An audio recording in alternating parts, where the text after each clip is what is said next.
लाडकी बहीण योजनेचा जर तुम्हाला आत्तापर्यंत लाभ मिळत असेल तर सावध व्हा। सरकारचा काल 18 सप्टेंबर 2025 रोजी एक नवा GR आलेला आहे, ज्यानुसार फक्त त्याच महिलांना इथून पुढे लाभ मिळणार ज्यांची ई-KYC पूर्ण झालेली असेल। आता ही ई-KYC त्याबाबतची सर्व माहिती या GR मध्ये सांगितली आहे। संपूर्ण प्रोसेस काय आहे, कशा प्रकारे ती ई-KYC करावी लागणार, तिचा कालावधी काय आहे, नाही केली तर काय होणार, ही सगळी माहिती या GR मध्ये दिलेली आहे, ज्याची माहिती आजच्या या व्हिडिओमध्ये आपण जाणून घेणार आहोत। म्हणून हा व्हिडिओ शेवटपर्यंत नक्की बघा आणि तुमच्या परिचयातील सर्व लाडक्या बहिणींसोबत नक्की शेअर करा। मुख्यमंत्री माझी लाडकी बहीण योजना ही राज्य सरकारने महाराष्ट्रातील सर्व गरजू महिलांसाठी सुरू केलेली आहे। या योजनेमुळे महिलांच्या आधारशी लिंक असलेल्या बँक खात्यामध्ये थेट 1500 रुपये दर महिन्याला जमा केले जातात, हे तर तुम्हाला माहितीच असेल। त्यातल्या त्यात बऱ्याचशा महिला मागच्या काही कालावधीमध्ये अपात्र ठरवण्यात आलेल्या आहेत, त्यांचे लाभ बंद करण्यात आलेले आहेत।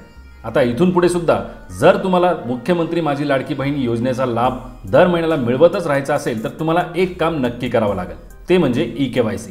आता तुम्ही म्हणाल की आम्ही तर अर्ज करण्याच्या अगोदरच ही ई-KYC केलेली होती, परंतु आता सरकारने नवीन GR नुसार माहिती दिली आहे की तुम्हाला ई-KYC रेग्युलर करत राहावी लागणार आहे। कशी, त्याची माहिती आपण आता इथून पुढे बघू।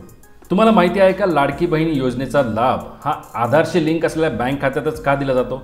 त्यामुळे मधले दलाल, मधले एजंट हे डायरेक्टली गायब होतात। सरकार थेट आधार नंबरवर पैसे पाठवते आणि थेट तुमच्या त्या अकाउंटमध्ये जमा होतात। मध्ये कोणाकडेही पैसे जात नाही, त्यामुळे या पैशांची हेराफेरी होण्याचा काहीही प्रश्न उद्भवत नाही।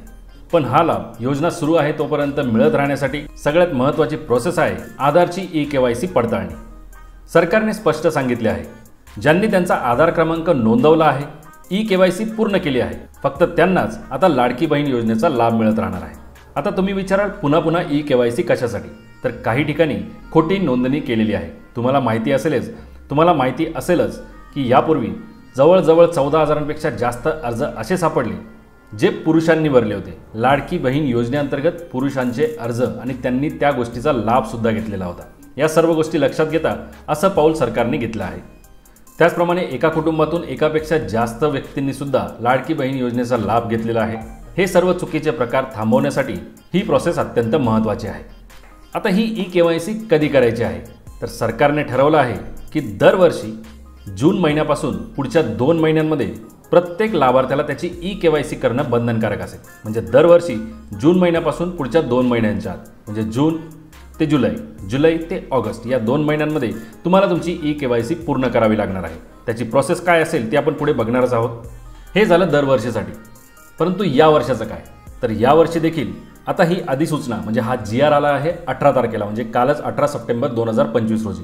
तर या तारखेपासून पुढच्या 2 महिन्यांमध्ये तुम्हाला ई-KYC कंप्लीट करायची आहे। जर दिलेल्या या 2 महिन्यांच्या वेळेत तुम्ही ई-KYC केली नाही तर त्याच्या पुढचे येणारे हप्ते थांबवले जाऊ शकतात, तुम्हाला पैसे मिळणार नाहीत। त्यामुळे लवकरात लवकर तुमची ई-KYC कंप्लीट करून घ्या। नेमकं GR सांगतो काय ते एकदा बघू आपण। मुख्यमंत्री माझी लाडकी बहीण या योजनेअंतर्गत पात्र लाभार्थी महिलांची पडताळणी आणि प्रमाणीकरण करण्यासाठी ई-KYC माध्यमातून आधार ऑथेंटिकेशन करण्यास शासन मान्यता देण्यात येत आहे, ज्यासाठी मुख्यमंत्री माझी लाडकी बहीण या योजनेच्या वेब पोर्टलवर ई-KYCची सुविधा उपलब्ध करून देण्यात आलेली आहे। त्यानुसार सदर योजनेअंतर्गत पात्र लाभार्थी महिलांची पडताळणी आणि प्रमाणीकरण चालू आर्थिक वर्षात या परिपत्रकाच्या दिनांकापासून 2 महिन्यांच्या आत पूर्ण करणे बंधनकारक आहे। सदर कालावधीत ज्या लाभार्थ्यांनी आधार ऑथेंटिकेशन केले नाही ते पुढील कार्यवाहीस पात्र राहतील, याची कृपया नोंद घ्यावी। तसेच या योजनेअंतर्गत दरवर्षी जून महिन्यापासून 2 महिन्यांच्या कालावधीत या योजनेतील लाभार्थ्यांनी ई-KYC करणे बंधनकारक राहील। आता या GR सोबत पूर्ण एक फ्लोचार्ट सुद्धा दिलेले आहे की तुम्हाला कशा प्रकारे तुमची ई-KYC कंप्लीट करता येईल। त्यासाठी तुम्हाला लाडकी बहीण योजनेच्या या वेबसाईटला भेट द्यायची आहे। तिथे तुम्हाला ई-KYC बॅनरवर क्लिक करायचे आहे। तिथे एक फॉर्म उघडेल, ज्या ठिकाणी तुम्हाला तुमचा आधार नंबर टाकायचा आहे, त्याखाली कॅप्चा कोड दिलेला असेल, तो आहे तसा टाकून सेंड OTP बटनवर क्लिक करायचे आहे। म्हणजे तुमच्या आधार नंबरशी लिंक असलेल्या मोबाईल नंबरवर एक OTP येईल। जर तुमची ई-KYC पूर्ण झालेली असेल तर तुम्हाला ई-KYC आधीच पूर्ण झाली आहे असा मेसेज दिसेल। जर झालेली नसेल तर आधार नंबर लाभार्थ्यांच्या मंजूर यादीत आहे की नाही ते तपासलं जाईल।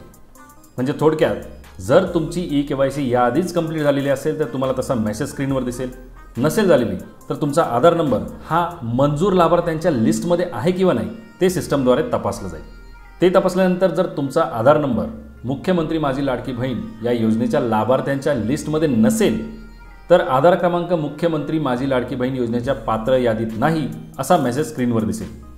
आणि जर असेल तरच तुमच्या आधार नंबरशी लिंक असलेल्या मोबाईल नंबरवर जो काही OTP आलेला असेल तो टाकण्यासाठी एक बॉक्स ओपन होईल. तिथे तुम्हाला तो OTP टाकायचा आहे. तो OTP टाकून सबमिट केल्यानंतर eKYCच्या पेजवर पती किंवा वडील यांचा आधार नंबर टाकावा लागणार आहे. त्यासोबत दिलेला कॅप्चा कोड एंटर करावा लागणार आहे आणि पुन्हा एकदा प्रमाणीकरणासाठी किंवा ऑथेंटिकेशनसाठी तुमची संमती आहे असा एक बॉक्स दिसेल. त्यावर टिक करून सेंड OTP बटनवर क्लिक करायचे आहे.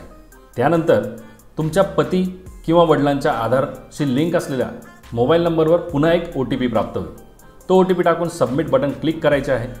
लाभार्थ्याने त्यांचा जात प्रवर्ग पर्याय निवडायचा आहे. त्याखाली पात्रतेचे काही निकष दिलेले असतील, जसे माझ्या कुटुंबातील सदस्य नियमित किंवा कायम कर्मचारी म्हणून सरकारी विभाग, उपक्रम, मंडळ, भारत सरकार किंवा राज्य सरकारच्या स्थानिक संस्थेमध्ये कार्यरत नाही किंवा सेवानिवृत्तीनंतर निवृत्तीवेतन घेत नाही. यासमोर होय किंवा नाही असे 2 ऑप्शन असतील. जर तुमच्या कुटुंबातील कोणीही व्यक्ती यापैकी कोणत्याही सरकारी ठिकाणी काम करत असेल किंवा ते त्या ठिकाणी काम करत होते पण आता निवृत्तीनंतर सरकारी पेन्शन घेत असतील तर तुम्हाला हो करायचं आहे, नसेल तर नाही करायचं आहे. तो ऑप्शन टिक केल्यानंतर आणखी एक ऑप्शन खाली दिलेला असेल. माझ्या कुटुंबातील केवळ एक विवाहित आणि एक अविवाहित महिला लाभ घेत आहे. तसं जर असेल तर तुम्ही हो किंवा नाही एक ऑप्शन सिलेक्ट करायचं आहे. दिलेले हे चेक बॉक्सेस टिक करून सबमिट बटन क्लिक करायचं आहे. हे सगळं ओके झाल्यानंतर तुम्हाला सक्सेसचा मेसेज दिसेल, म्हणजे तुमची eKYC आता पूर्ण झालेली आहे. तर ही प्रोसेस असणार आहे eKYC पूर्ण करण्याची. धन्यवाद. जय हिंद, जय महाराष्ट्र.